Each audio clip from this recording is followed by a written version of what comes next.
Our next teller is Steve Borstein. The title is Sometimes You Have to Speak Loudly. And a quirky factoid about Steve? You want to say it? I'm a stroke survivor. Yes! Which made it really hard to do this by heart because I can't remember anything.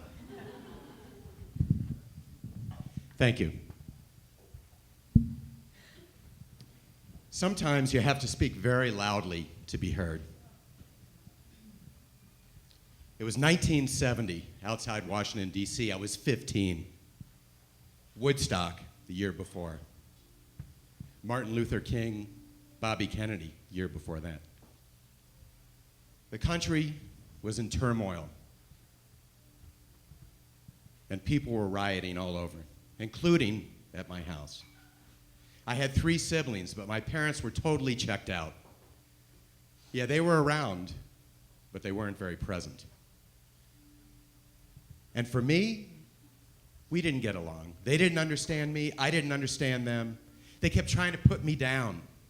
They kept trying to put me under their thumb. They didn't understand. I called my friend Gary. I said, Gary, I cannot do this anymore. He said, either can I. And we pooled our resources.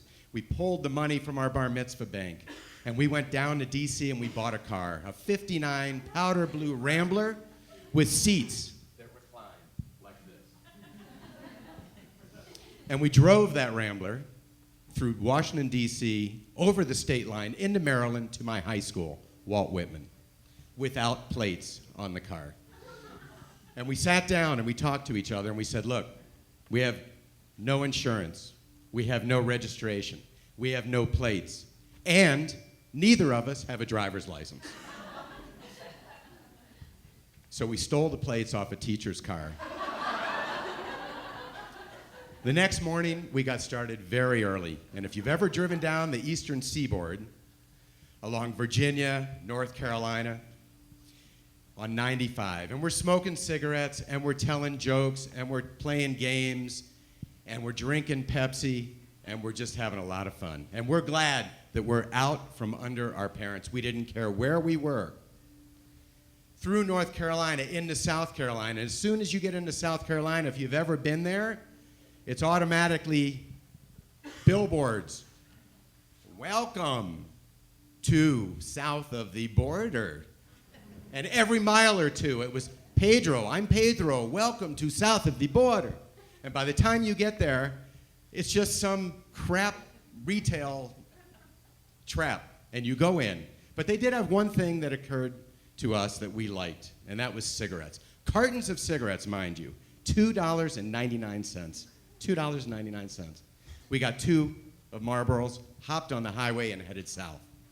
We're pulling in to the deep south at this point, and it's getting dark. And we're looking at each other, and we're thinking, I think it's time that we pull over. We got to get some sleep. We'll put the old seats down and recline them. Couple hours, we'll be ready. We'll head for Florida. We'll be free. That moment, within moments, seconds, minutes, that we were thinking that, woo, woo, woo, behind us. It's a siren. And I look back. We realize they're coming for us. There's no one else on the road. It's only us. I look through the window, and I see the cop get out of his car, and he waddles up. He's big. He got a big hat. He got a big stick. He got a big gun. And he comes up to our car, and we're sitting there. My friend is driving, and he pokes his head in and says, license, registration. And I started laughing because this guy had the biggest hillbilly accent I'd ever heard. And my friend gingerly takes his wallet out, pulls out his brother's driver's license, which he stole before we left, who was 17, and he gave it to the cop. And the cop looked at it, and he says, ain't got no registration? And I took out a piece of paper from the glove. I gave it to my friend. He gave it to the cop. And the cop said, what's this, boy? And he said, this is a bill of sale, officer. We just want you to accept it, send us off to the next county, and we'll register the car. He says, get out of this car. And we get out, and he marches us back to his patrol car, puts us in the back seat. And he gets in, and his considerable weight lowers the vehicle. And he picks up his radio, and he calls headquarters. He goes, I got me 2 boys from up north. Escaped from asylum. Stole the plates, stole the car, ain't got no registration. And I'm in the back seat, and I say, oh, we didn't steal the car. Shut up, boy. He turns around. He says, boys, you're busted, and you're going to jail. Sometimes you have to speak loudly to get someone's attention and be heard. And this little fiasco of running away, getting locked up, losing our car, changed our lives. And when I went home, my parents listened to what I had to say. And I still spoke loudly, but they listened. And it changed my life forever. And it made me the man I am today.